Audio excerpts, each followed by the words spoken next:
Salut à toutes et à tous, et aujourd'hui nous voici sur une map que j'ai créée à l'aide d'un pote qui m'a appris les command blocks, que sinon sans lui vraiment, et c'est sûr et certain, je ne serais jamais arrivé à ce résultat là. Donc voici la partie command block, voici la partie terrain, et là-bas la partie hub qu'on voit vite fait. Le but c'est très simple, vous avez tout simplement deux bâtiments, un bâtiment jaune, un bâtiment vert, donc qui représentent deux teams. C'est une bataille de canon 5 contre 5 ou même 6 contre 6 si vraiment il n'y a pas assez de place. Vous pouvez même jouer 1 contre 1. Donc ces deux bâtiments sont entièrement symétriques, donc il n'y a tout simplement pas d'inégalité. Donc dans chacun de ces bâtiments il y a que deux canons qui se ressemblent, donc c'est celui-là et celui-là. Je vous montre un petit peu la composition des bâtiments. Après, à l'étage, il y a un autre étage, ce qui paraît logique en soi. Donc après là-bas, vous pouvez continuer. Là-haut, vous avez le second canon. Si j'arrive à rentrer, et c'est jamais donné. Voilà, donc le second canon, donc je vous expliquerai leur chargement après. Donc si vous êtes en game mode 0, vous avez deux zones de régène, puisque la régène est désactivée. Donc cette zone là, une fois que vous marcherez dessus, comme vous pouvez le voir, alors par contre là j'avais mangé une golden apple. Donc du coup, mais bref, vous voyez bien que ici régénération et speed 2, donc speed 2 vous l'aurez tout le temps en rentrant dans une des deux bases. Régénération c'est juste en allant sur ces petits blocs de laine. Donc on peut voir que là, une fois que je suis plus, ça part. Si je vais sur cette zone là, ça va vous donner du strange. Donc pour ceux qui se connaissent en command block sauront très bien que si on prend un bloc de laine, qu'on va le mettre autre part, vous aurez toujours l'effet régène, parce que le command block dit qu'une fois qu'on est sur un bloc de laine, ça nous donne l'effet régène. Alors du coup, bien sûr, une fois que vous en cassez un, vous êtes un petit peu puni. Voilà. Donc je vais réparer, voilà. Au niveau, maintenant je vais vous expliquer un petit peu le mode de jeu. Alors cette map n'est pas du tout faite pour le build, c'est pour ça qu'il est d'ailleurs... il est pas dégueulasse, mais il est pas forcément magnifique. Du coup, vu que cette map là a beaucoup de particules, dès le hub, donc tous les joueurs apparaîtront ici. Vous avez deux panneaux, soit un optimise la map, ce qui va enlever toutes les particules et tout ce qui est autre effet. Donc là c'est écrit dans le chat, c'est-à-dire que ça marche. Et activer les particules, vous entendrez juste un petit bruit de feu d'artifice. Bon, c'est un problème, c'est pas fait exprès, mais le temps que ça mettrait pour le régler, ça me prendrait beaucoup de temps, je n'ai pas forcément envie. Donc pour les équipes, vous avez juste à tomber ici, ça vous changera l'équipe. Il faut que les deux équipes cliquent sur leur panneau respectif. Donc par exemple les jaunes, donc là on peut voir qu'on pseudo change de couleur, et en plus de ça, on va juste mettre en game mode 0. Donc voilà, donc là pendant les 30 premières secondes vous n'avez vraiment pas le droit d'aller chez les autres. Donc de 1 il y aura des iron bars, et si vous tentez d'aller au middle, disons que bon ceci est bien conseillé. Donc le but du jeu c'est tout simplement, dans chaque camp vous avez un coffre tout seul comme ça, avec un œuf de PNJ. Cet œuf de... rends-moi mon œuf de PNJ s'il te plaît. Ce PNJ là vous pouvez le faire spawner partout dans votre base, donc pas le droit à l'extérieur de votre base. Donc là, donc voilà, donc on entend bien quand ça commence, et en plus de ça c'est écrit dans le chat à chaque fois. Donc vous pouvez tout simplement le faire spawner n'importe où. Par exemple, imaginons je veux le faire spawner ici, voilà. Donc il met des particules, donc le truc optimisé, la map ça les enlèvera.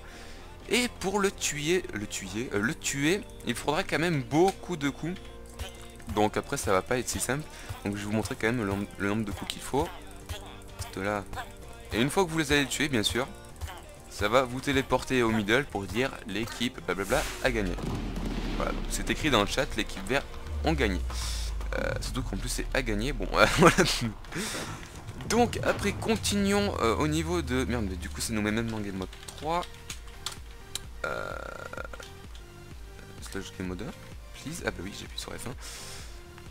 Après vous avez un coffre pour chaque mec. Donc du coup après il faudrait que j'essaie de régler ça. C'est juste un mec qui veut jouer sur la map pour éviter qu'il aille piocher dans chaque coffre et à chaque fois avoir 4 fois le même item. Donc là voilà tous les items qu'aura le mec. Donc la colonne de gauche c'est la colonne de défense, la colonne de milieu c'est la colonne de réparation de canon, parce que bien sûr ils seront touchés de temps en temps, et la colonne de droite c'est la colonne d'attaque. Alors la colonne d'attaque, c'est là que ça devient drôle. Donc à savoir qu'une fois que vous allez mourir, alors je vais vous montrer ça, alors je vais pouvoir bien me permettre de bien éclater la map. On va prendre... Alors, on va se prendre un slash lava bucket. Donc une fois que vous allez mourir, ça va tout simplement créer une explosion. Du coup, il va falloir faire gaffe et à savoir que vous pouvez même mourir du poison. Parce que tout simplement une fois que vous avez un ennemi cœur, c'est pour les qu'on lock. Une fois que vous avez un ennemi cœur, vous mourrez, vous explosez automatiquement. Donc là on est dans le camp des. Je sais plus quelle couleur. Mais on va pouvoir faire le test. Alors voilà, donc j'ai pris le saut de lave, je suis en train de brûler pour juste. Ah oui, le random tick speed est un peu augmenté. Donc là on peut voir qu'une fois que je vais être un ennemi cœur, ça explose. Du coup voilà, donc après ça vous met le spawn point. Donc je sais pas si je vais laisser le respawn ou pas. Donc on peut voir quand même que l'explosion peut faire pas mal de dégâts. Du coup faites gaffe là où vous explosez, il va falloir bien mettre un endroit de sûreté. Après pour éviter de toujours spambo, comment se prendre une flèche, j'ai mis un timer mais vous ne le voyez pas. Donc là normalement techniquement en game mode 0 vous n'avez plus de flèche. Et donc là vous pouvez voir à chaque fois ça me l'arrive au bout de 6 secondes ou 60 ticks. Voilà, donc ça c'est juste pour éviter de spambo comme un gros porc. Après au niveau des TNT c'est exactement pareil pour éviter de toujours tirer des coups de canon aussi vite que l'on peut. Vous pouvez tout simplement vous en poser une et c'est exactement le même temps, voire un peu plus court que les flèches. À chaque fois, donc il n'est pas de glitch possible. Donc là imaginons que je veuille prendre cette TNT là pour finalement en avoir deux. Bon, en game mode 0 ça ne m'aurait drop une. Donc on va faire le test. Game mode 0. Donc imaginons je fais ça. Donc là j'en ai. Donc là vous pourrez pas en dropper entre temps. Même si vous en chopez deux, une fois que vous allez en poser une, ça va vous poser les deux en même temps. Alors du coup ça évite les petits glitches. Donc c'est pareil pour les flèches, vous pouvez pas en ramasser.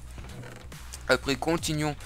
Donc ces petits trucs là, donc le petit silverfish, ça va tout simplement faire apparaître une protection que vous pouvez bien sûr mettre autour de votre PNJ.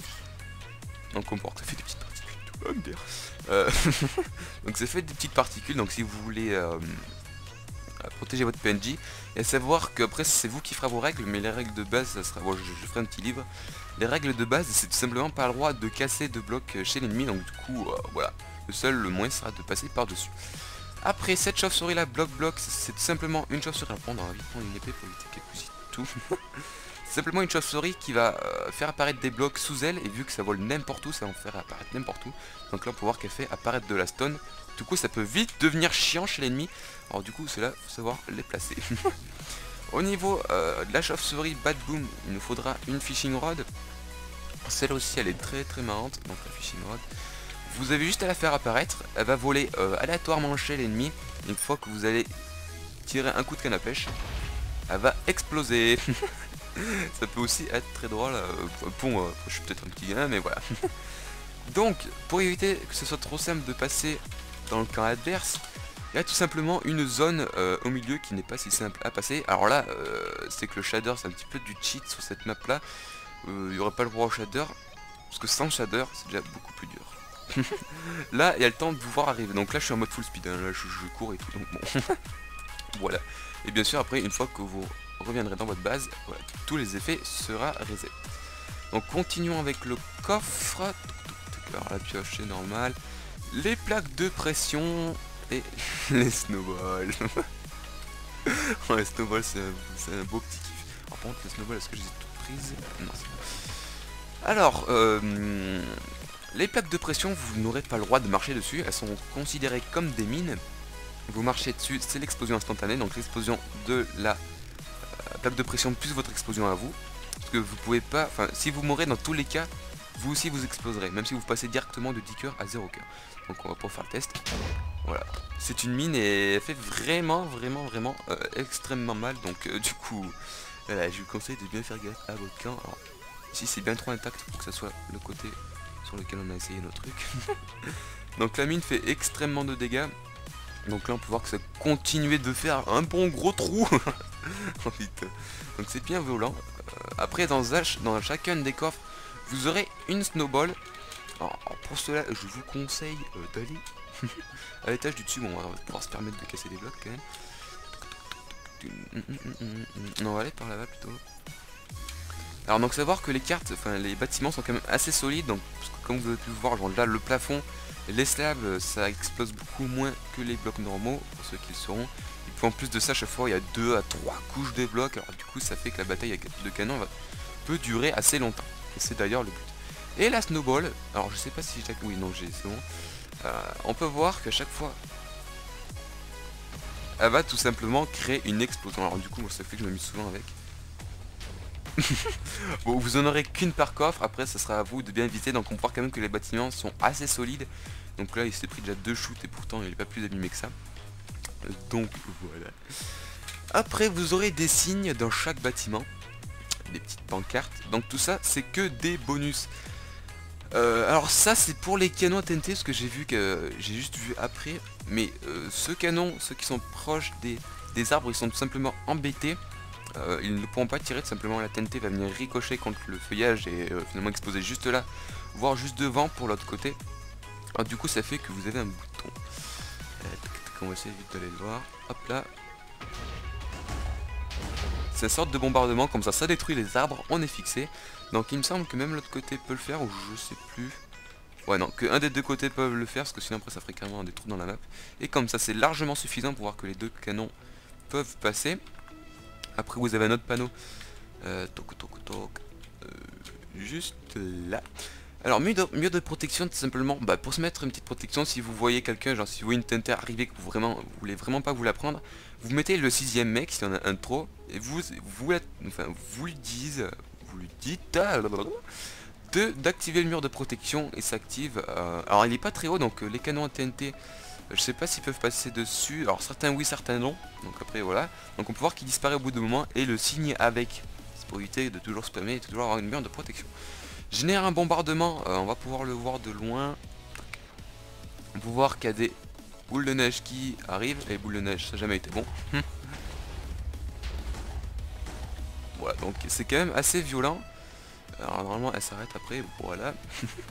Donc après le bombardement c'est à vous de le faire pile au bon moment pour casser le plus de choses ennemies. Évitez de le faire dès le début de la bataille, ça va juste casser le plafond et pas grand chose.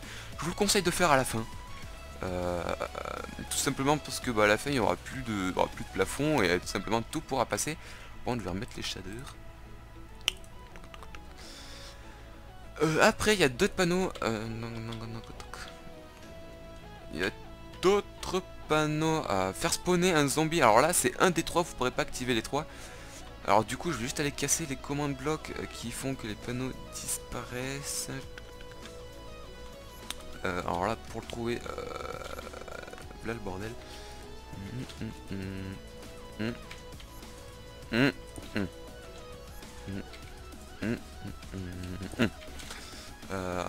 Voilà. Bon j'en ai pas cassé assez, normalement il y en a 6 à casser, j'en ai cassé que 2. Alors donc voilà, donc là en gros le truc c'est d'être très simple. Des squelettes bien armés, donc à savoir qu'il y a un easter egg sur cette map là, que si vous arrivez à le trouver et que vous arrivez à l'utiliser à bon escient, MDR, vous avez tout simplement gagné, enfin sauf si l'ennemi arrive à le contrer, mais il faut vraiment qu'il soit bien badass les mecs, alors parce que disons que l'easter egg il est assez badass aussi. Donc les squelettes ça sera des squelettes, bon voilà ils ont disparu. C'est pas grave, alors ils sont là-bas, donc les squelettes sont quand même bien badass, hein, bon. Voilà. Après, non. Les creepers, c'est des creepers, alors chaque mob ont une chance de parer le knockback. Bon après c'est les mobs, voilà, donc là par exemple il ne le s'est pas pris. Donc là aussi des fois il ne le se prend pas. Alors un zombie P3 il est quand même vachement badass, il se prend beaucoup moins de knockback.